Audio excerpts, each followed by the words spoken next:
وہ دریا دجلہ کے کنارے چلتے تقریب پہنچے۔ راستے میں ایک جگہ صدام کا ٹکراؤ ایک پولیس افسر سے ہوا۔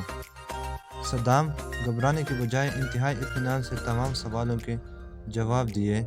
آفیسر نے جب صدام نے کہا کہ ہم بدھو ہیں، ہمارے پاس شناختی کارڈ کہاں؟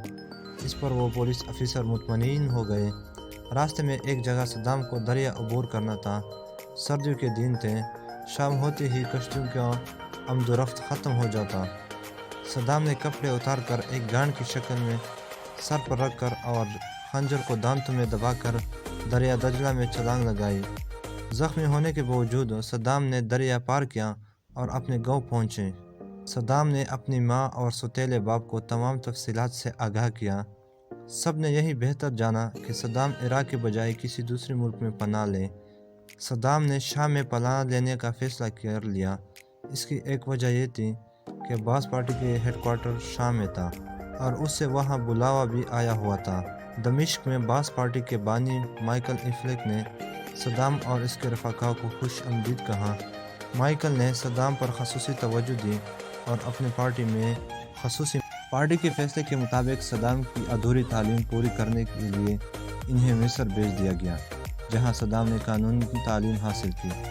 قاہرہ میں صدام کی ملاقات جمال عبد الناصر سے ہوئی۔ جمال بھی جنرل قاسم کی حکومت کے خلاف تھا۔ یہاں سے امریکہ CIA نے صدام سے رابطہ استوار کیا۔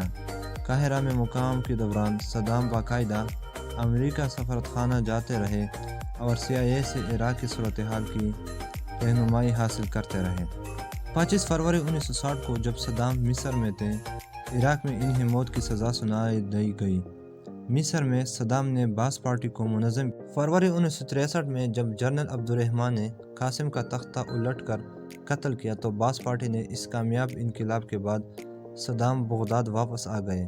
1963 کے آخر میں انہیں باس پارٹی کے اعلیٰ رکن کا ممبر منتخب کر لیا گیا۔ 4 ستمبر 1964 کو باس پارٹی کے اراکین کی گرفتاری کی بروقت مہم شروع ہوئی، جس میں انہیں حکومت کے خلاف بغاوت کی قیادت کے جرم میں گرفتار کیا گیا۔ حراست کے دوران صدام حسین نے قانون کی تعلیم کے پہلے سال میں کامیابی حاصل کر لی اور 1965 کو قید کے دوران انہیں باس پارٹی کی پان پارٹی نیشنل لیڈرشپ کا رکن منتخب کر لیا گیا۔ 1966 میں رہائی کے بعد وہ پارٹی کے مرکزی قیادت میں شامل ہو گئے۔ 17 جولائی 1968 کو اپنے ساتھیوں کے ہمراہ ٹینک پر سوار ہو کر صدارتی مہم میں داخل ہوئے اور اس کا محاصرہ کیا۔ انہوں نے جنرل عبد الرحمن عارف کا تختہ الٹ دیا اور باس پارٹی کے سربراہ میجر جنرل احمد حسن البکر کی حکومت قائم ہوئی۔ صرف 2 ماہ بعد فوج کے قدامت پسند لوگوں نے بغاوت شروع کر دی، وہ بھی صدام حسین نے کچلائے۔ اس کے بعد البکر اور صدام حسین نے وسیع پیمانے پر تدخل کا کام شروع کیا۔ 1968 انقلاب کے بعد صدام انقلاب کونسل کے وائس چیئرمین منتخب ہوئے۔ 1 جنوری 1972 کو انہوں نے تمام غیر ملکی کمپنی کو قومی ملکیت میں لانے کا اعلان کیا۔ عراق میں آباد خود شہریوں کی آبادی اور خود مختاری کی اطلاع کی غرض سے صدام حسین نے اہم کردار ادا کیا۔ 19 فروری 1978 کو انہیں ملٹری سائنس میں MA ہانر کی ڈگری دی گئی۔ 8 اکتوبر 1977 کو انہیں باس پارٹی کے نیشنل ینگ عرب لیڈر کے اسسٹنٹ سیکرٹری جنرل کی حیثیت سے منتخب کر دیا گیا۔ 70 کی دہائی کے وسط میں احمد حسن البکر نے بیماری اور پے در پے حادثات کے باعث کنارہ کشی اختیار کرنے لگے اور انہوں نے اقتدار صدام کو مستقل طور پر منتقل کرنا شروع کر دیا۔ 1989 کو احمد حسن البکر نے استعفیٰ دیا۔ صدام حسین عراق کے باس پارٹی کے علاقائی جنرل سیکرٹری، انقلابی کمان کونسل اور جمہوریہ عراق کے صدر بن گئے۔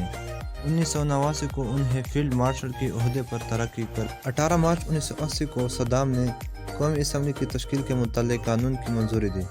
22 مارچ 1980 کو صدام نے ایران پر حملہ کیا۔ یہ 8 سالہ جنگ 22 اگست 1988 کو ختم ہوا، جس میں 3 لاکھ کے قریب ایرانی مارے گئے۔ 2 اگست 1990 کو صدام نے کویت کو اپنے حصہ قرار دیتے ہوئے اس پر قبضہ کر لیا، جبکہ 6 اگست کو اقوام متحدہ نے عراق پر اقتصادی پابندی لگا دی۔ 17 جنوری 1991 کو امریکہ نے عراق کے خلاف کویت کو آزاد کرنے کے لیے آپریشن کا آغاز کیا۔ اس دوران صدام نے تاریخی سب سے بڑی جنگ المحراب کا آغاز کیا، لیکن اس خلیجی جنگ میں صدام کو شکست ہوئی۔ 28 فروری کو کویت صدام کے قصبے سے آزاد ہوا۔ صدام حسین نے جنگ بندی کے تمام شرائط مان لے۔ 1993 کو صدام حسین نے اقوام متحدہ قرارداد نمبر 715 کو غیر مشروط طور پر مان لی، جس کے تحت عراق غیر مسلح ہونے کی نگرانی شروع ہوئی۔ 1995 کو صدام صدارتی ریفرنڈم 7 سال کے لیے صدر منتخب ہوئے۔ 17 اکتوبر 2002 کو صدام آئندہ 7 سال کے لیے صدر منتخب ہوئے۔ 27 نومبر 2002 کو اقوام متحدہ کے عراق میں ممنوعہ ہتھیاروں کی تلاش شروع کیا۔ مارچ 2003 کو صدر بش کی جانب سے صدام کو دی گئی جلاوطنی کی ڈیڈ لائن گزر جانے کے بعد زمینی اور فضائی حملے شروع کیے۔ 9 اپریل 2003 کو امریکہ اتحادی فوج ایک ساتھ عراق میں داخل ہوئی اور صدام حسین کے مجسمے کو گرا کر عملاً صدام حسین کے اقتدار کو ختم کر دیا۔ صدام حسین بغداد سے روپوش ہو گئے۔ بالآخر 12 دسمبر 2003 کو وہ تقریب شہر کے قریب ایک تہہ خانے سے گرفتار ہوئے۔ ان کا کہنا تھا کہ جلاوطنی کے بجائے اپنے وطن میں جان دینے کو ترجیح دوں گا۔ بعد ازاں امریکہ کی سرپرستی میں قائم ایک عدالت نے صدام حسین کو پھانسی دینے کی سزا سنائی۔ بالآخر 30 دسمبر 2006 کو عید الاضحیٰ کے دن امریکہ کے ایجنٹوں نے انہیں بغداد میں اور صدام حسین کو شہید کر دیا گیا۔ اس سے صرف 5 ماہ پہلے اس کے بیٹوں کو بھی قتل کیا تھا۔ بس وہ جو بھی تھا، جیسا بھی تھا، مگر ایک مثال تھا۔ وہ زمین سے اٹھا اور تخت پر جا بیٹھا۔ دوستو، آج کی میرے ویڈیو میں بس اتنا ہی۔ امید ہے کہ آپ کو میری ویڈیو پسند آئی ہوگی۔ اگر ویڈیو پسند ہے تو ویڈیو کو لائک کریں، کمنٹ کریں، اپنے دوستوں کے ساتھ شیئر کیجیے۔ اگر چینل پر نئے ہو تو چینل کو سبسکرائب کریں اور ساتھ میں بیل آئیکن کو ضرور پریس کریں، اس طرح کے تاریخی اور معلومات ویڈیو سب سے پہلے دیکھنے کے لیے۔ ملتے ہیں نیکسٹ ویڈیو میں، تب تک کے لیے اللہ حافظ۔